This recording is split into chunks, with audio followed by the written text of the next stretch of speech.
आप सभी का स्वागत है।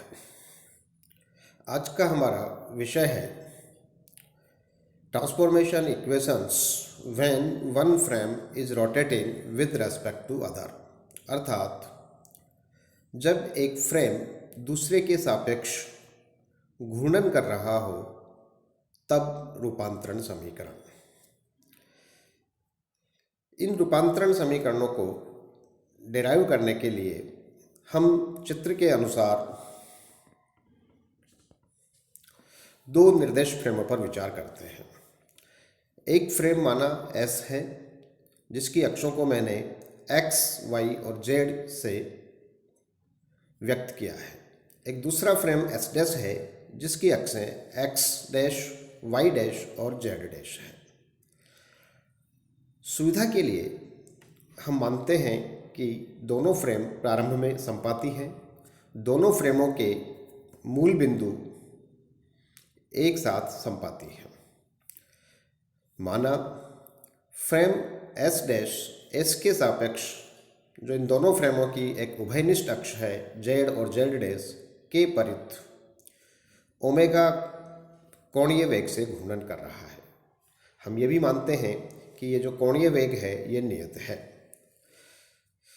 अब हम किसी एक निश्चित बिंदु P पर विचार करते हैं।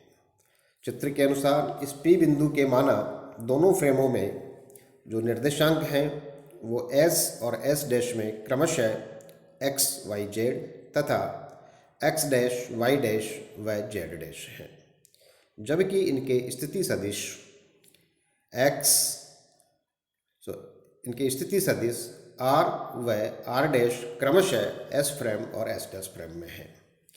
तो निर्देशांक ज्यामिति के अनुसार अब हम इनके रूपांतरण समीकरण लिखने की शुरुआत करते हैं। तो हम जानते हैं कि X डैश बराबर होता है OX डैश अक्ष के अनुदिश X, Y व Z अक्षों के घटकों का योग, जो कि इस चित्र के अनुसार होंगे X cos XOX dash plus Y cos YOX dash plus Z cos ZOX dash.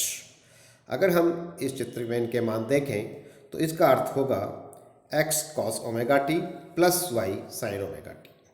इसी प्रकार दूसरे निर्देशांक Y डैश के का मान होगा OY डैश अक्ष के सापेक्ष X, Y व Z निर्देशांकों के घटकों का योग, जो चित्र के अनुसार लिखे जाएंगे X cos XOY dash plus Y cos YOY dash plus Z cos ZOY dash. दिए गए चित्र में अगर हम इनके मान लिखें तो इनका अर्थ होगा minus X sin omega t plus Y cos omega t, जो कि निर्देशांक Y डैश का मान होगा।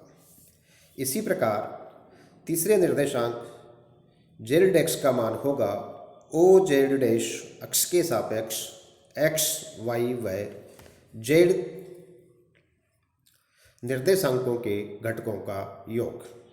अगर हम इनके मानचित्र के अनुसार लिखें तो इसे लिखेंगे X cos XO Z dash plus Y cos YO Z dash plus Z cos ZO Z dash, जिसका अर्थ होगा बराबर Z, अर्थात Z डैश निर्देशांक बराबर Z। ये जो तीन उप समीकरण हमने प्राप्त किए हैं ये निर्देशांकों के रूपांतरण समीकरण हैं।